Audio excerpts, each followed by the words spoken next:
This month's theme, Dr. Strangelove.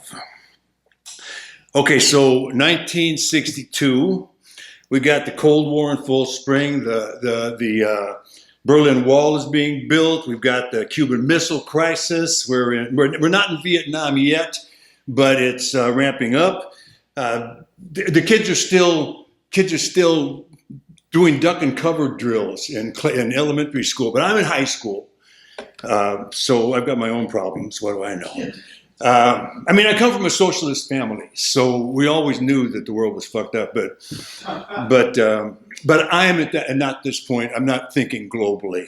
But Stanley Kubrick is reading a book called Red Alert by Peter George. Book about he's a former RAF pilot. It's a book about how a nuclear war can start accidentally or by impunity.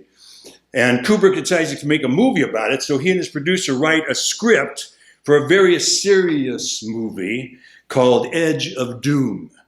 They spend many long nights writing this script, late into the night, often to the point where they get slap happy. They start cracking up about all this horrible stuff. And after they finish the script, Kubrick calls up his producer and says, you know how we kept laughing at nights? That's the way we should make this movie, figuring that the only way you're going to make a movie like this palatable, or more to the point, marketable, is make it a comedy. So Kubrick gets to work with Peter George, the guy who wrote the book, and who demonstrates his own ability to be funny by coming up with the title. Peter George came up with the title. But Peter George steps down later for Terry Southern. You know Terry Southern? He'd already written Candy and The Magic Christian. He goes on to do the screenplays of Barbarella, quirky movies. What else? Casino Royale, Easy Rider, stuff like that. Interesting guy. Kubrick also brings Peter Sellers into the mix. They just done Lolita together, and they wanted to work again together, and Kubrick knew he could absolutely not make this movie without Sellers. I don't know if Sellers ever actually put anything down on paper, but he gets writer's credit because so much of what he did on screen was improvisation. You know that phone call he has with the Russian prime minister? That whole phone call is improvised, totally improvised. Sellers was supposed to play 4 roles in the movie. The president in the war room, the British officer in the Air Force compound, Dr. Strangelove himself, of course, and Captain Kong, the fighter pilot. Sellers was afraid he wouldn't be able to master the southern accent that Kong was written in, and he was also not sure that he could manage 4 roles, doing 4 roles in a movie. But he did get the accent down, and I guess they were shooting out of sequence because they were shooting the scene where he was going to drop through the chute out on the bomb, riding on the bomb. So he's sitting on top of the bomb. They're shooting this scene, and somehow he and Kubrick get into a real animated argument together. Sellers falls off the bomb 15 feet to the floor of the studio, breaks his ankle, which put him in a wheelchair, which might just be why Dr. Strangelove is in a wheelchair for the whole thing. But regardless, he can't play Kong anymore, and Kubrick realizes that he's got to find a real person to play that role. He'd seen what's his name? Slim Pickens. He'd seen Slim Pickens in One-Eyed Jacks with Marlon Brando, and he hires him, just like that, hires him, gets him a passport because he's never been anywhere before. He flies him to England, and it's a genius move. 2 other genius casting moves that he makes is talking Sterling Hayden out of retirement. He hadn't made movies in years, to play the officer who starts the whole mess. Can't imagine anybody else saying those lines so convincingly about bodily fluids. And then as the top general in the war room, George C. Scott, who Kubrick had just seen playing Shylock in Central Park in New York. Scott is a serious actor, not a comedic actor, and I don't really think he knew what he was in for when he was doing it.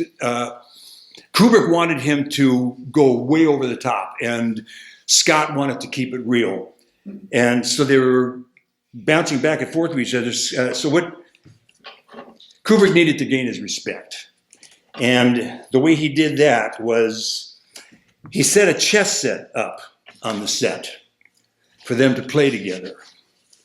See, Scott considered himself a good chess player, so while Kubrick was shooting, Scott would spend hours contemplating his moves. Kubrick would get a second, he'd walk over, make a move, walk away, won almost every game. If you've ever played chess, you know that if somebody beats you at chess, two things happen. Two things you say to yourself. The first thing is, I got to get better at this. And the second thing is, I really respect that guy who beat me.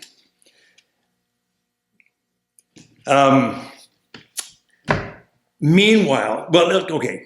I do think that George C. Scott did the best over-the-top slapstick performance I've ever seen on stage. I mean, when he is in that tirade and he's walking in the war room and he takes that pratfall and jumps up again, never misses a beat in the tirade, it's just genius.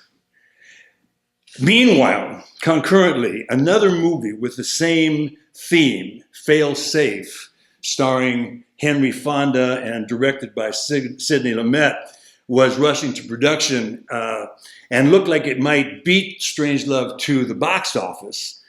It was not a comedy, but it had a similar scenario, similar theme. So Kubrick, George, and Columbia sued the Fail Safe team on the grounds that they'd plagiarized George's Red Alert book in the first place. They didn't win the suit, but it held them up long enough so that so the Fail Safe had to open later in 1964.